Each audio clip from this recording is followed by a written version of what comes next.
Hey guys, welcome to another episode of Hello Healing. I'm your host, Dr. Radisha, and you know how we roll. I don't roll solo. We got my two besties, therapists, Crescent Campbell and Shantoya Chapman, joining the conversation tonight. And I am so excited. How y'all doing tonight?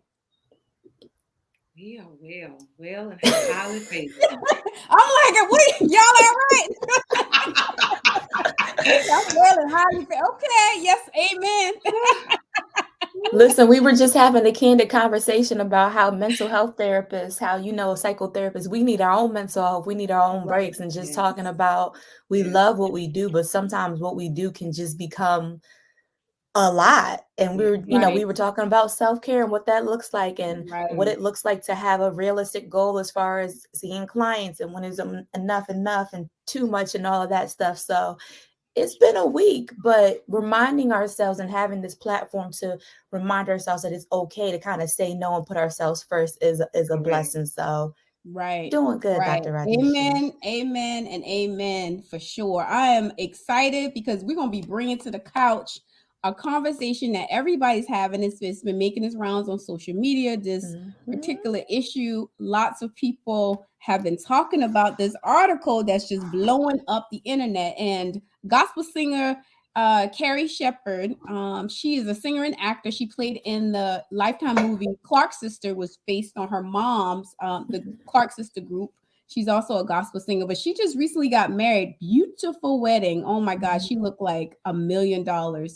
But she's quoted as saying that her mama told her that, when she got a man, when she got married, to not allow her friends to spend the night over, to instead pay for a hotel room for them to stay the night instead of tempting her husband inside her home. So, lots of opinions on the subjects, and we wanted to get some therapist opinion on it and see what you guys think.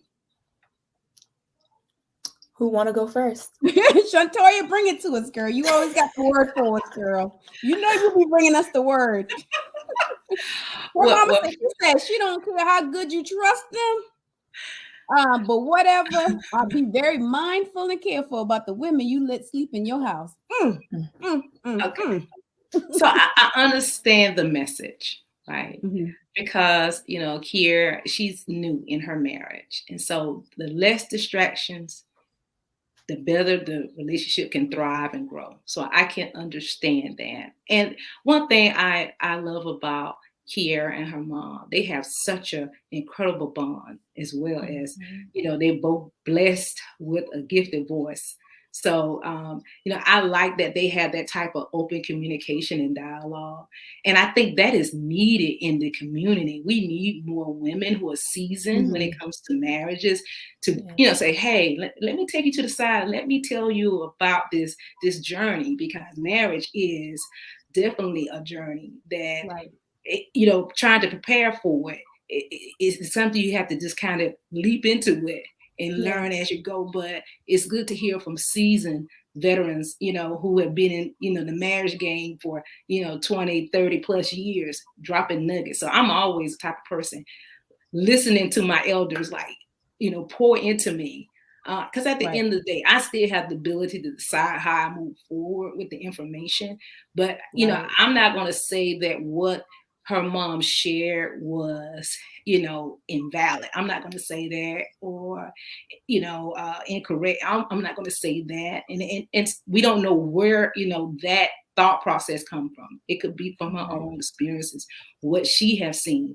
Now, personally, with me as a married woman, I'm not going to have anybody in my social circle that I can't trust around my Mhm. husband. At So, that right there. yeah. So, the women that I have in my village, they have been with me for a while. So I am pretty confident that they wouldn't, cross any boundaries. So, I've had, especially like my sorority sisters, we definitely have a close bond.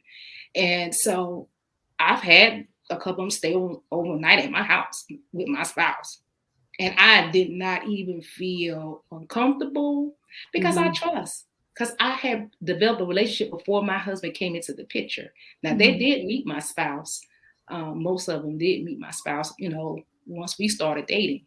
So he has a relationship with them. He knows them too. And so, yeah, I've never felt that, like discomfort when it comes to, another woman that I'm familiar with and I'm comfortable with being around my spouse. All right. That's a good point. I like your point about the closeness of the mother-daughter relationship, which is paramount, which is really important because that got missed in this conversation for sure. Yes. Mm-hmm. Crescent, what you think, girl?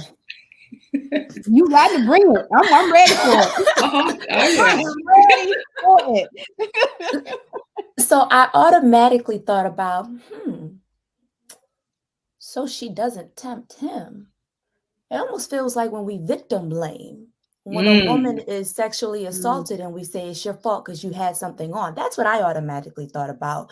Unfortunately, sometimes when we talk about infidelity, lust, and things like that, we put a lot of that responsibility on women. Right. And that's not very fair. Even down to little girls, we'll tell them, oh, it's a man in the house, put shorts on. I mean, I'm sorry, don't put shorts on, put long pants on or something like that. Right. That's a lot of weight to put on a woman. That was the first thing I thought about.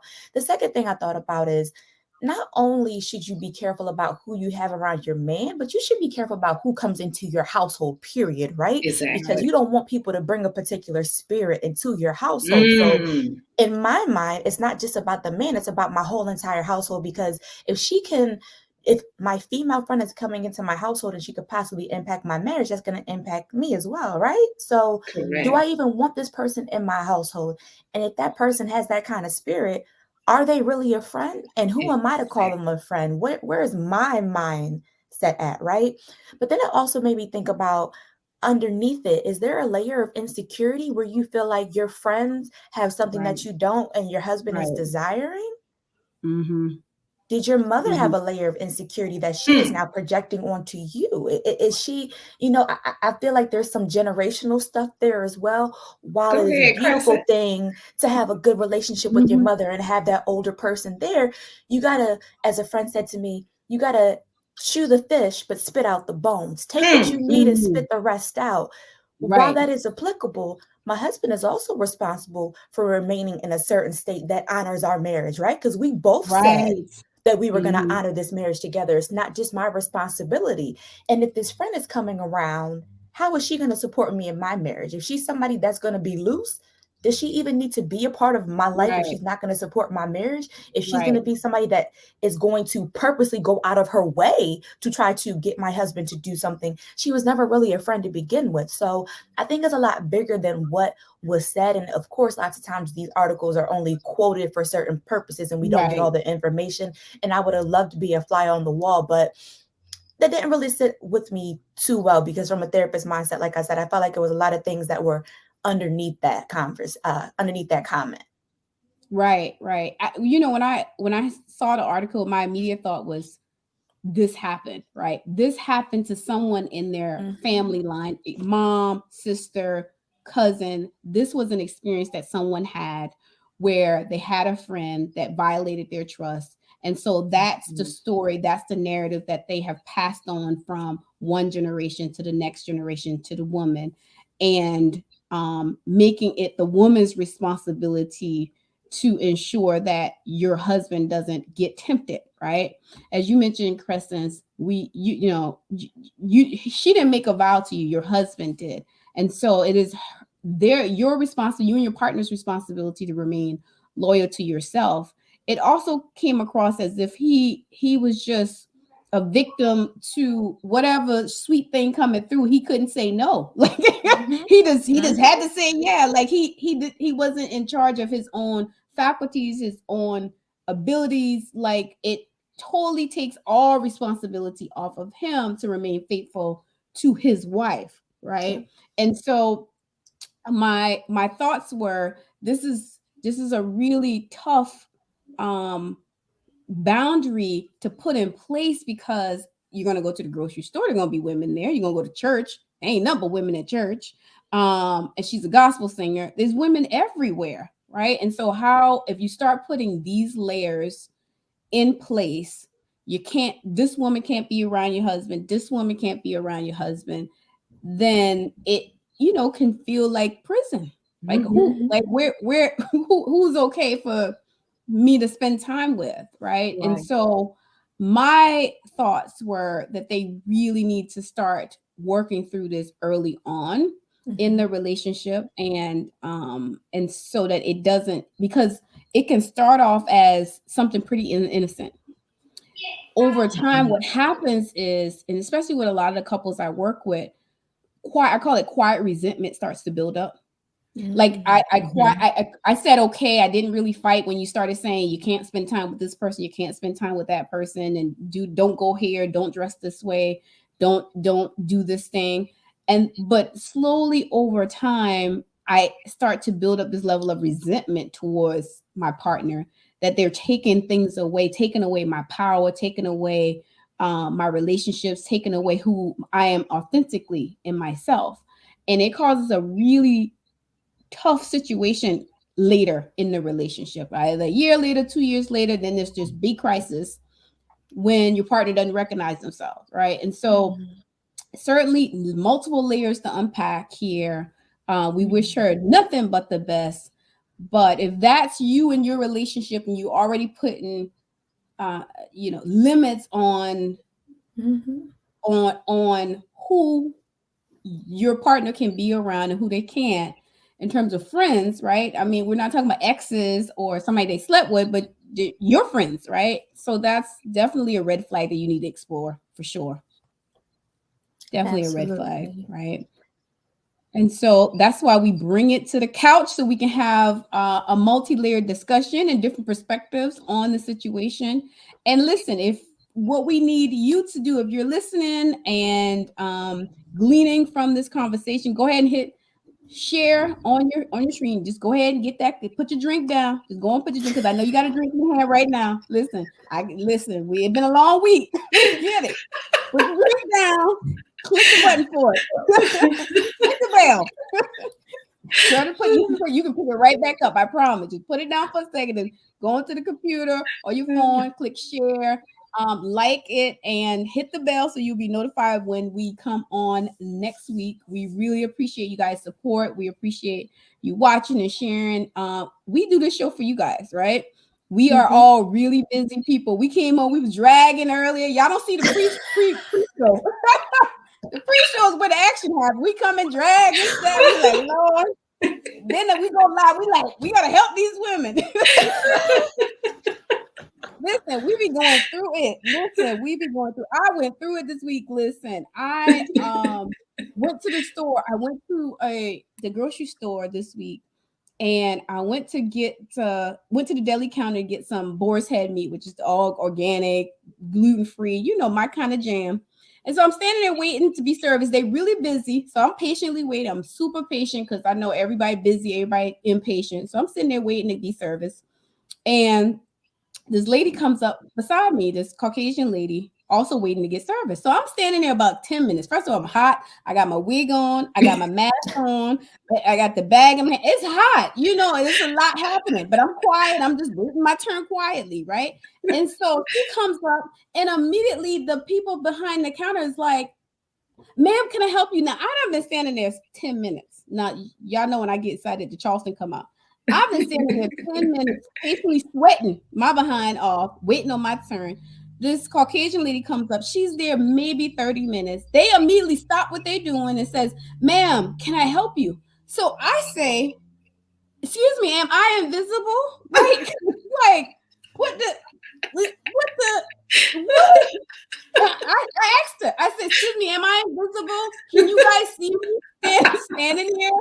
And so she says, so the lady beside me, I'm hot, grease mad, because I'm hot and I'm patient. And then this lady just comes up. All of a sudden, everybody's stopping what they doing. And it's like, ma'am, is anybody helping you? See, this is what I'm saying. This is what we be going through in life as Black women. People don't understand. True. Non-Black people don't understand what we be going through. Like, I'm spending my money. Correct. Her money, they don't give her. We spending the same money. Same money. And they running the service. Her, and I was just like, yeah. Am I invisible? Excuse me, like literally, am I invisible? And she, I thought somebody was helping me. Ma'am, don't you see me sweating this wig out? How somebody help me if I'm sweating this wig? Come on now. Come on. Come on. I'm playing here 10 minutes, sweating. How nobody helping me? And I'm patient. I ain't said nothing. I was like, y'all just when you get a chance, no problems, no problem. Now I got a problem because she just got here. Now all of a sudden everybody rushing to help her. I had to really process that thing because it triggered a whole lot inside me. Of course. And so full Charleston came out. I'm like, this is what I'm saying. This is the problem. I'm trying to educate them. I'm trying to provide some racial education about my experience, right? And now all of a sudden everybody's scared. You know that look, you know that look of fright, right? And I'm not yelling, I'm being stern, Correct. assertive. Yeah. But I'm explaining my experience so that they understand what I'm going through. Right. And immediately the Caucasian lady that really just came up to get her stuff. It wasn't really her fault. She looks frightened. She starts apologizing. Oh my God, I'm so sorry. Lady behind her. Oh my God. Look, I don't need anybody. I just need fairness. That's all. Correct. I ain't asking for nothing else. I ain't asking to jump the line. I ain't asking for a special drink. I'm just asking for fairness. And so that's what we deal with on an ongoing basis every day. And so it just gets to be a lot. And so we need spaces, safe spaces to be able to process these experiences with people that understand. Correct. Absolutely. Very insightful. I was mad for 2 days about the thing, but y'all, okay, we're gonna get to it. You got your lunch meat? Like, y'all, see, this is what I'm talking about right here. This is what's wrong with y'all. Right now, what I'm saying. Okay. But you know what, Dr. Radisha, I'm glad that you are being transparent because people think that our lives are, are perfect. And it's like, no, we're not perfect. We're humans too. We have feelings, and sometimes, hey, someone can say something to trigger us. So, now we know how to calm down. We know how to go in our toolbox, right? Right. And say, okay, let me do some deep breathing. I had to do some breathing. Yeah. Let me do some imagery. Let me think of the beach with my toes in the sand because I don't want to go I didn't go to the beach right then. I'm gonna be honest. I did not think of the beach right then. I was thinking about some stuff. My immediate thought was, I'm gonna jump behind this counter and cut my own meat. That's what I was thinking. Don't do it. Don't. And then all of a sudden, I'm behind the counter. Oh, it's a problem now, right? Everybody upset. What's happening? I'm gonna cut my own meat. That's what. Don't do it. Don't do it, please. I'm like, good Lord, people. I mean, it's just. This is the experience of the Black woman, right? And so it is not, I'm not alone in this process. I know all of us have different stories that we experience. And so just living through that day after day takes a toll on us. It does. That's why we need spaces like this to be able to process and talk about the realities of life, because it get hard some days. Correct. Some days it is hard, and you want to flip out, you want to cut your own meat in the deli department. You want to throw everything on the floor and say, now do y'all see it? But no, we take a different approach to it. We know we can't change people, although we are tempted to help them see the light. But we just take it one step at a time. That's just what it is. That's just life. Look, if y'all ever think our lives are perfect, you need to just follow me for a day. You're gonna be like, I think people just be trying me just cause. They just be trying me. Like, y'all, and then the Charleston come out, then you don't understand nothing I'm saying when I'm hyped. Right? You're like, what? And she's no, y'all gonna be then all the professionalism goes out the door. But you know what? I'm still a work in progress. Thank you, Jesus. Yes. He's still working on all of us. And Stephanie, yes, I need y'all pray for me. Pray for me. That's all I ask as we go through it. All right. Tonight, y'all, I needed that little break. I just need to tell y'all what I be going through. So tonight we're going to be talking about relationship recovery after infidelity. This is a good topic. A lot of people going through this right now. Lots of people have experienced infidelity. It's probably one of the most common issues that brings couples into therapy, right? And so it is a real thing, and it's hard to know what to do when you've experienced infidelity in your relationship. So we're going to kick it off by starting off with, what are some specific actions that I can take after learning that my partner has been unfaithful? What you got, Creston? I think one of the first things to do is not blame yourself. And I can only speak from a woman's standpoint because I'm a woman. Sometimes we try to figure out, what did I do wrong? Or, where's the deficit in me? Or am I the broken thing? Again, because we put Right. so much pressure on women to hold the relationship. We're taught to be we as women are taught to be relational and pull people towards us, right? Whether it's a friendship, we're taught to be a part of these ships: friendship, relationship, family ship, all of these things. So as women, because we have so much pressure on us to hold things together and got to keep a man and keep a household and be emotionally available. And, unfortunately, one of the things they teach in church, and I say unfortunately because I don't believe it, is you never tell your spouse no when your husband wants to have sex, and all these things, right? So we put a lot of blame on the woman. Don't put those shorts on if you have somebody. All of those things goes back to the Kiara Shear thing. So don't blame yourself and allow yourself to feel the hurt that you feel. Don't try to ignore it. Feel it and don't ignore it, and don't blame yourself. Right. Absolutely. Shantoy, what do you recommend? You're just learning for a woman that just finds out that their partner has been unfaithful. Ooh, it's time to go into the prayer closet, okay? Because your emotions are just haywire. I mean, because you're like, wait a minute, this man don't did what to me? Okay, let me go and process this before I say something. Because I mean, we got to be honest.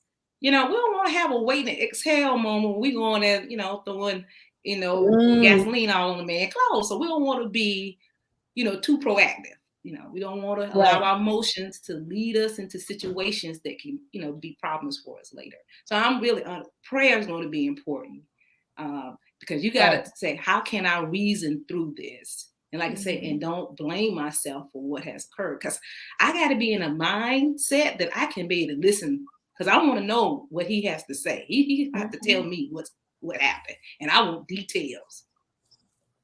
You ain't gonna give me nothing broad, baby. You need to tell me the who, the what, the where, the how. I need it all. I need to know it. Because ain't nobody been staying over here at this house. I ain't had none of my friends over here. So now, where you been getting your boo? Where you and your boo been meeting? God, I need to know. Right. Amen to that. Listen, as a woman that has experienced this in my relationship, that's, with my ex-husband, which is why I'm no longer, that's why he's my ex-husband. One of the first things is the shock. It's like you're just in shock, right? And so part of it is just trying to process it in that moment. It's just trying to process it in that moment. But what I always tell my friends, my clients, whomever that is experienced infidelity, the very first thing you need to do, the very first thing that I did once I learned of his infidelity, I made an appointment with my OBGYN. Right. And I went, you got to check your health because you out here being unfaithful. I don't know what protections you're using, if any. Right. And so Black women are experiencing STDs at the highest rate. Right. We are leading the pack for HIV, syphilis, and every other disease out there because of these situations with guys cheating and girls cheating and all of this. So you got to stay up on your physical health game for sure, right? The emotions stuff we're gonna work through. Make yourself an appointment. Tell the doc, and it felt so embarrassing. Tell it because I had that doctor has been my doctor for years, like 20 years, and she's like, "Hey, what brings you in?"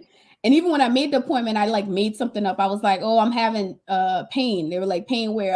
In a leg. Like I didn't want to tell them the reason I was coming is because I needed all these STD tests. So I was like, "Yeah," and they was like, "Your leg," and I was like, "Yeah, my thigh area," And so when I get there, my doctor's like, "Hey, what's going on? You having pain in your thigh?" It's very nondescript. And I was like, "Listen, this is what it is. Yeah. He cheating on me." And I'm boo-hoo crying. I'm like, I don't know if I got something. I don't know if he be using protection because, of course, he gonna lie to me right now because he gonna try to minimize the experience because they think immediately they want to protect you. And the way to protect your emotions is to minimize the infidelity. It was only one person. It wasn't that big. You know what I mean? It's just human instinct, right? And so I need to be sure in black and white what's going on physically with myself. Well, before I make any decisions about the relationship or what happens there, let me see what I'm working with. That's the very first thing you need to do. The second thing you need to do is to be kind to yourself. Because we blame ourselves for everything going on with the world. We blame stuff ourselves for the kids, the significant others, everything happening in our life. We blame ourselves.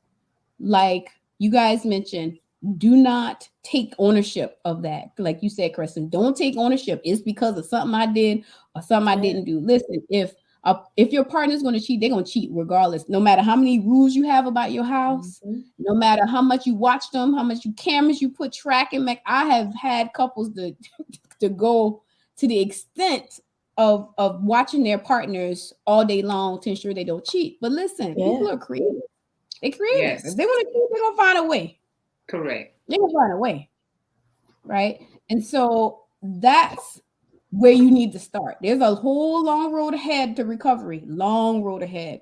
But that's where you need to start, in my opinion, checking out your physical health, checking to see if he brought anything back to you. If you're currently pregnant, you need to know that. Like, you need to have your facts. I need to get the facts on paper, right? Yeah. And then taking it step by step from there. Right. That's true. That's true. Yeah, it's hard. It's a very hard thing. The thing is, couples can recover from infidelity. I have couples all the time that recover and do exceptionally well. I always say that it can be finding out about an infidelity can be the best thing that ever happened to your relationship, because it breaks down the falsehoods and the lies, right? And so what you're left with is just two people either deciding that we're gonna work on this thing, right, or it's time for us to celebrate. You take all the BS out of the middle when you're dealing with a crisis. And so it can be the best thing to happen to you. And it sounds weird saying, because it is usually very traumatic and very hurtful. But later, right, after you've processed and created something different in terms of your relationship, you could create something magical, right? And so what should you not do, right? Because we talked about what we should do. What are the things we should not do once we learn about infidelity in our relationship? I think what we shouldn't do when we find out about infidelity is try to problem solve. Oh, we talk about not blaming ourselves, but the next thing we do when we try to blame ourselves is, okay, how can I fix it? How can I fix it? You don't need to worry about fixing the relationship. You need to focus inward and process what you have going on. So in addition to calling that OBGYN, calling that therapist, not calling that friend, because our friends are our safe space, right? They're going to be protective. They're going to want to, girl, I'll be there in a minute. You call your mother, oh, I'm going to come over. Calling that neutral person that's a safe space to process that. Don't automatically go into problem solving. Go into, how am I dealing with this? How am I feeling regarding this? Not saying his feelings aren't valid, but his feelings don't matter in that moment. You need to focus on what you need for yourself. Right. What'd you say, Shantoya? Well, I think I was going to make a joke. I had don't go to jail because, No, that's real. That's real talk. I mean, because it's like, it kind of reminds me of the Shirley Brown song, like Woman to Woman, like you calling a woman, like, listen here, you know what I don't put into this man? I wash his clothes. I have his kids. And now here you come trying to disrupt what we're trying to build here. But again, we also have to say, what about the man too? Because he also has some blame in this. He has to be accountable too. So I would say, don't make any rash decisions, because that's so important. Because like you said, we in fight or flight during that time. Because like I said, you have so much going on internal. So it's like, before I make a decision that I can't change, because once I make it, I can't change it. Let me be clear. Am I making this off logic, or is it emotions? So I think that is very critical, to make sure that you don't make it off emotions, because eventually your emotions, things going to change. It seems like it's a fire, but eventually the fire it'll become a small blaze after a while. And one more thing I want to add is, please don't share this information with too many people. especially your family, because see, they want to come over and they want to handle the situation for you. And then that can create problems if reconciliation is going to be something that, will be visited in the future. So, don't go calling your brother, getting everybody upset. You want to come over and handle. Oh, you need me to handle this? No. I don't need to put no hands on anybody right now. Let us try to work this out, because there's a lot that's happening here. And also we got to think about, finance, especially when you're married, children, and there's children involved. So there's so much there. And Crystal kind of, said that, problem solving, that's something you may want to wait until the storm kind of has started to pass over, and you're not feeling the presence of it as much as you did when you first, received the information. Right. And when you say don't go to jail, that's true. That's true right there. Now I ain't gonna lie, because listen, I could tell y'all a story, but I ain't trying to go to jail because the statute of limitation has not run out. Listen, that's real. Listen, when you're in that moment, you're not thinking about nothing else other than the pain you in. And so it's so important to catch yourself. Correct. I remember one night I was talking to a friend of mine who's also a therapist, right? I'm blessed to know many great therapists that are friends of mine. I called her and I was like, listen, I figured it out. And she's like, what? I've been crying all day. I mean, the ugly cry, the stomach busting cry. And I said, you know what? I figured it out. And she was like, what did you figure out? I said, I just need to kill him. And I was like, I was like, I think if I murdered him, it would be okay. And she's like, okay, Patricia, let's process this a minute. But I was like, I'm telling you, when you are in so much pain and crying and not eating, you could be borderline psychotic, like literally legit psychotic.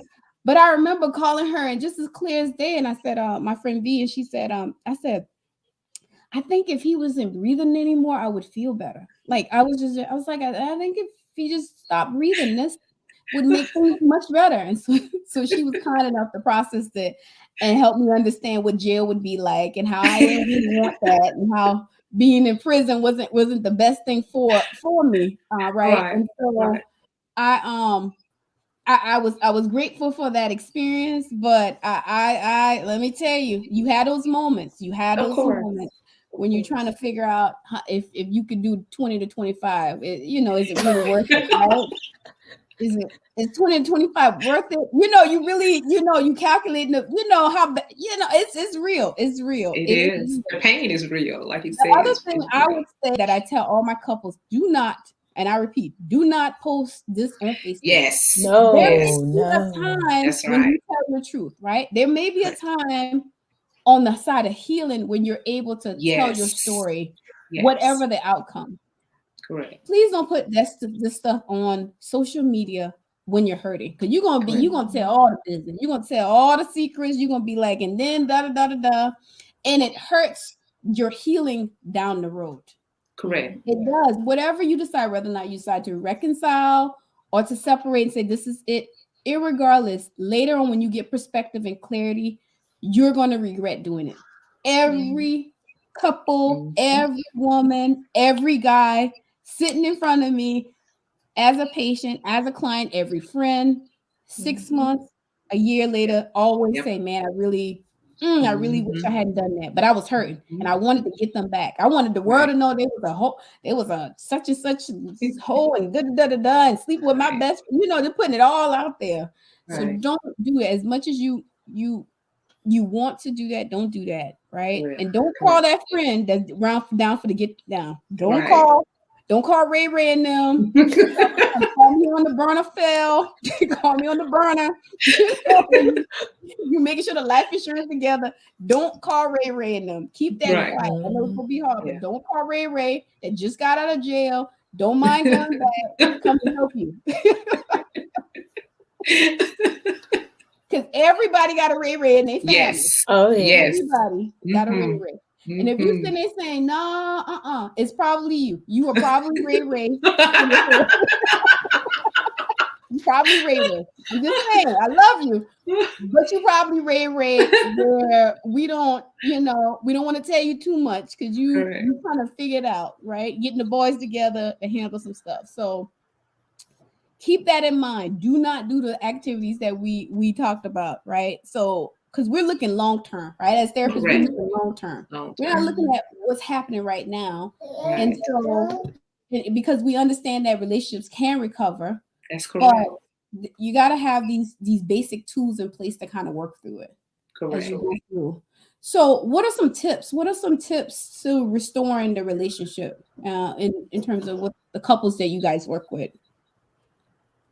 I think reestablishing boundaries and expectations is essential, right? Talking about what those non-negotiables are. All right, in order for us to move forward, this is what I need. But also being raw and vulnerable enough to say, when you did this, I felt this way, right? Using those I feel statements and making it clear. And if you're making that decision to move forward and set those new boundaries and those non-negotiables, making a part of that also, do we bring this back up? Do we throw, how do we move forward with this as we go through reestablishing boundaries, those non-negotiables, and also getting a therapist in there because you need a neutral point of view to kind of referee everything.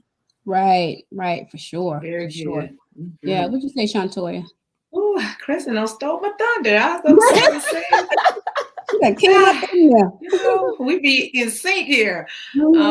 But I want to add, you need that spiritual guidance. And, either that comes from your pastor that you have a relationship with, or it could be a married couple who have been through that season, of difficulty, because there are, like you said, there are couples that are thriving that had this occur.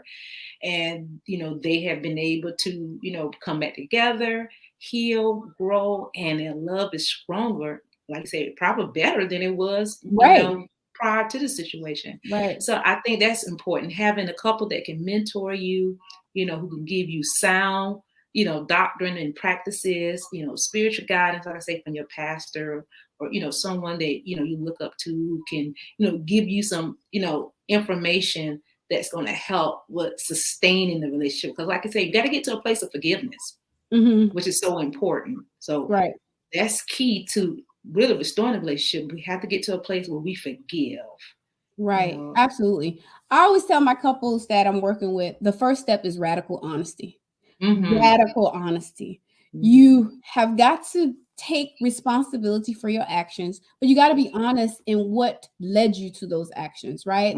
I wasn't feeling accepted. I wasn't feeling loved. I felt lonely.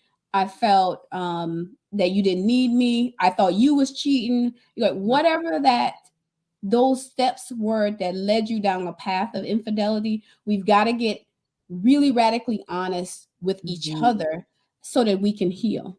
Correct. So that we prevent future infidelities from coming from reoccurring. And sometimes I prepare both partners, right, for the level of for what's to come with radical honesty. Because sometimes when you're hurting, you don't want to hear that maybe you weren't, being a good partner, right? You don't want to hear that you've been ignoring me. You don't talk to me. You don't spend time with me. You never want to do things with me. We haven't had sex in 3 months, right? We don't want to hear those things when we're hurting. But the reality is those things led up to the current situation. And no matter when you're dealing with infidelity, there's not a situation where it's just one person's fault. I get it. Even if you're not the person that had the good time, there are situations that you both attribute to having this experience in your relationship. And that's hard to hear, right? It's hard if you're the person, you're like, I ain't even did nothing. But as you heal, you realize that you contributed to it, either by ignoring certain behaviors, not addressing it, not speaking your truth, not telling how you really feel about situations. You've contributed to the breakdown of the partnership. And so radical honesty is going to be important, but you need a neutral party because we don't want y'all fighting and hitting each other, laying hands on each other. But Jesus, get the demon out of them, right? And so, when the hot water on them. Or hot grits, right? Like with Al Green. Boy, listen, girls do not throw that hot grits on them. Girls, 15. That's a solid 15 years right there. Don't do it. Right? Don't do it. We want to heat it up, right? Don't do that. Don't do it. Go back from that, right? We don't want. We want it to be with a professional that doesn't know either one of you guys. That's going to take a neutral perspective to help you both heal as you navigate the relationship. And sometimes couples think that coming to couples counseling always means they stay together, right? Right. I explained that sometimes through this process we realize we this is not what we both want, and this is not in serving either one of us. And so part of that process allows you to heal and get clarity on the relationship. And I always make all of my couples commit to not making any decisions in 90 days. Good. When you're heated and hot, you're going to make a decision that you may not want to do in a few months. So 90 days is my minimum working with me. And so it's been really, really helpful, because how you start out usually is not how you end up your final decision in the process, right? That's correct. And so that's some tips and strategies as you guys are, if you are dealing with infidelity, or if you got a friend, sister, cousin dealing with it, you can share that information. And listen, if this has been helpful for you, do us a favor. Go ahead and hit subscribe on whatever platform you're catching this episode on. Share it with on your social media. Share it with your friends. Have a conversation about it, because listen, as women, we go through a whole lot of mess that we don't feel comfortable sharing, right? We keep our secrets to ourselves. We keep our pain to ourselves. And in order for us to break that dynamic, in order for us to change, we got to be willing to have the conversation.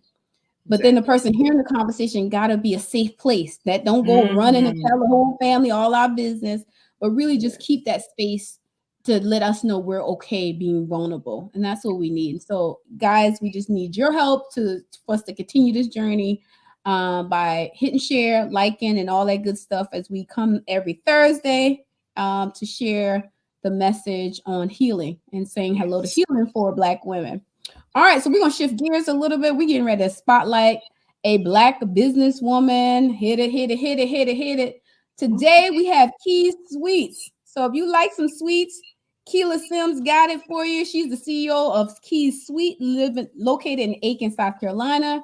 She specializes in all things chocolate-covered strawberries, my kind of girl, cakes, candy, apple, fruit, and so much more. Check her out on Facebook or hitting her up on her telephone number, 803-270-2634, or her website, keysweet@icloud.com. That's keysweets at icloud.com. Listen, sister, laying it out.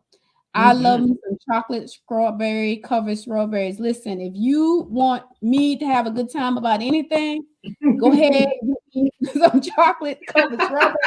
Listen, and things start happening. Let me tell you. So hit her up.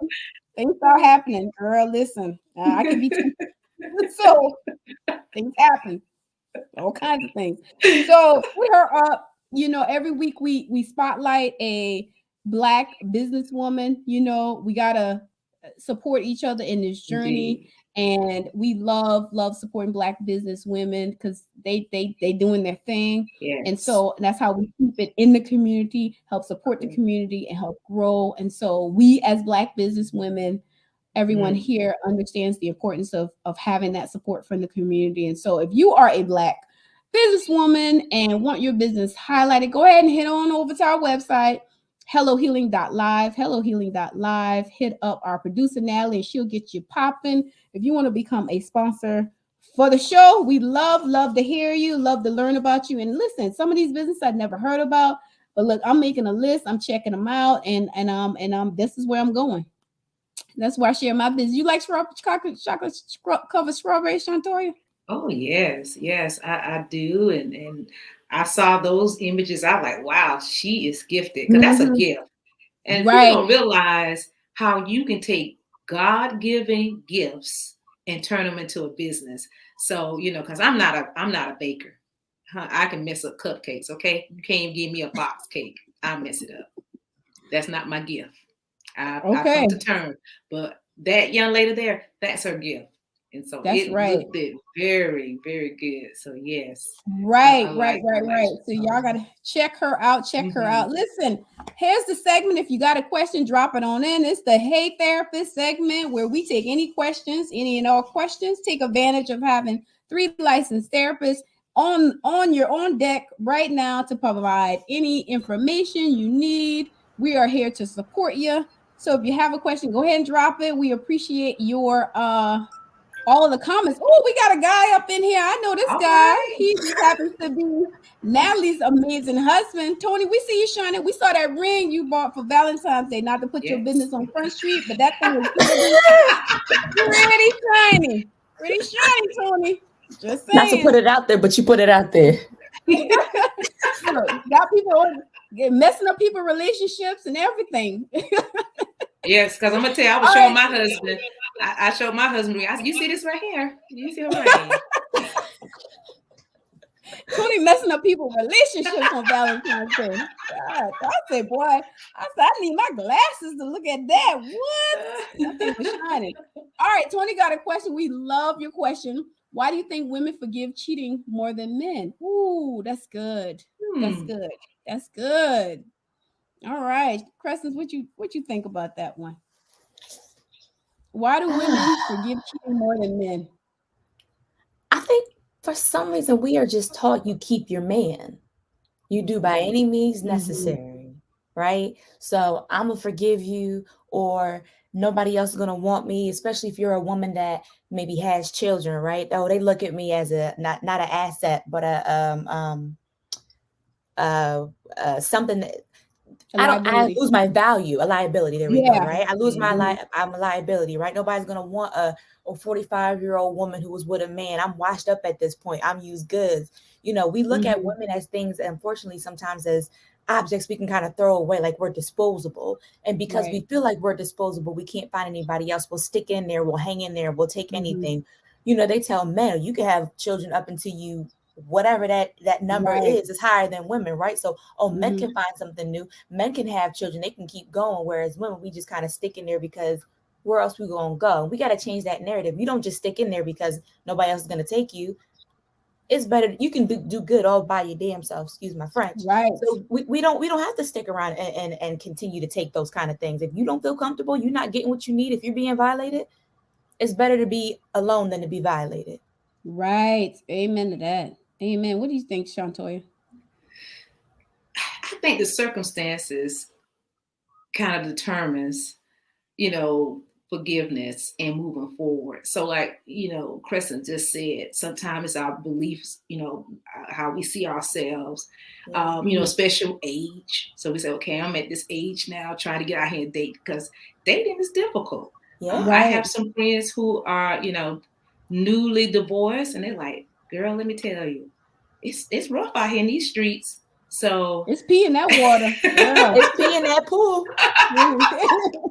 So they're like, hey, you know, and I think because once you're a seasoned woman, you already start eliminating like, nope, no, not going for that, because I see the red flags, like them little red flags that be putting on social media. I see them already, you know. So it's like what we would, you know, consider in our 20s and 30s. When you get in your 40s and 50s, like, no. That's a no-go. And so sometimes that causes us to eliminate, and then we don't have anybody left on the list. So I think sometimes age can be a factor. Also finances.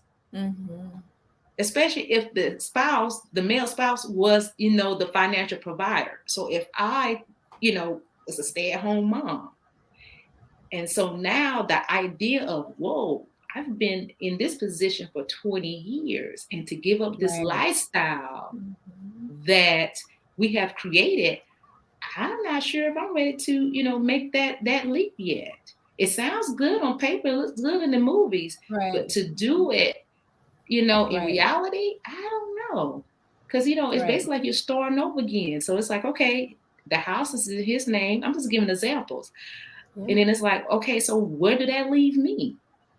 So sometimes you have to think about, you know, it's the finances, the age, like I said, children. What's the cultural norm in our family? Everybody married? So if I divorce, I'll be the oddball. You know, people look at me differently. Yeah, So that's that and pressure. it is a great deal of pressure. But I think, culturally we're taught that it is Yeah. okay for a man to cheat and for Mhm. and but the woman to stay faithful.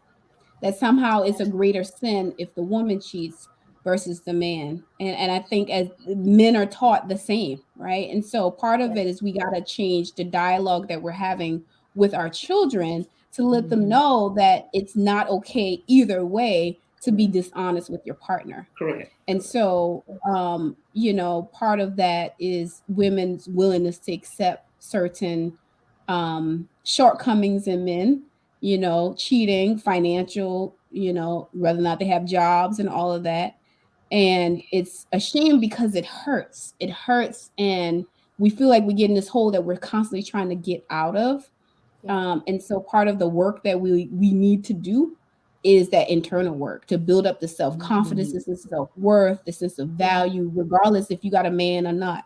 Like my grandma said, listen, you are a woman in your own right. You don't need nobody standing beside you to remind you you're a woman. Right. And so she taught me that. So when I had a situation, when I had a spouse that was disrespectful to me, hurting the relationship, it was an easier process for me to say no to versus if I had somebody telling me it's okay, it's not that big of a deal, men cheat, it's acceptable.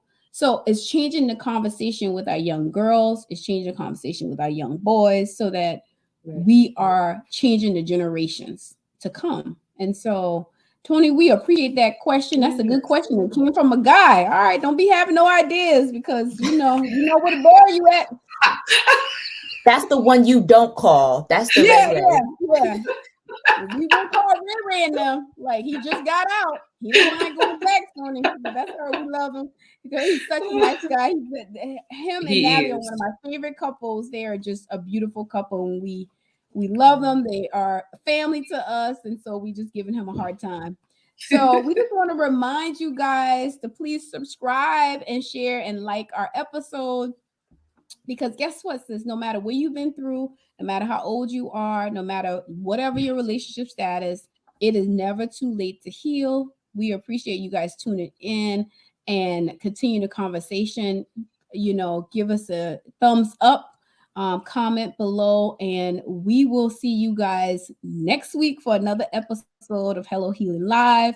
I'm your host, Dr. Radisha, with my two sidekicks, best dope therapists around, Crescent Campbell and Shantoya Chapman, holding it down because that's how we do. We come as a crew, so don't step to us because we will gang you. No, I'm just kidding. We love y'all. Gang. No, we will. Girl, the hood just came out. We will gang you, but we love y'all. We'll see y'all next week. Good night, Good everybody. night.